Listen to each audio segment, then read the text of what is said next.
Assalomu alaykum futbol muxlislari va futbolsevar do'stlar. O'zbekiston va dunyomizda ro'y berayotgan eng so'nggi va qiziqarli xabarlar bilan ushbu kanal o'z ishini boshlaydi. Agar siz kanalda yangi bo'lsangiz, albatta obuna bo'ling. Xabarlardan birinchilar qatorida xabardor bo'lish uchun qo'ng'iroqchani bosib qo'ying.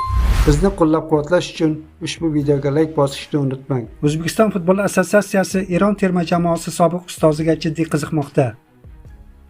Assotsiatsiya O'zbekiston terma jamoasiga munosib murabbiy izlashda to'xtagani yo'q.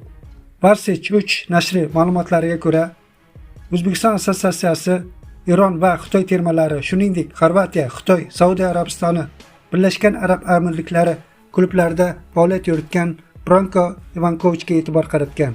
Ivankovich sobiq tarjimonning aytishicha, Dinamo Zagreb va Shandong Lunin jamoalari bilan chempionlikka erishgan murabbiyga Jahon chempionati yo'llanmasini naqd qilgan O'zbekiston jiddiy qiziqish bildirmoqda.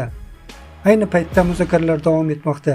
71 yoshli mutaxassisning so'nggi ish joyi Xitoy terma jamoasi bo'lib, u xitoyliklar bilan 2024-yilning 24-fevraldan 2025-yilning 26-iyuniga qadar hamkorlik qilgan edi.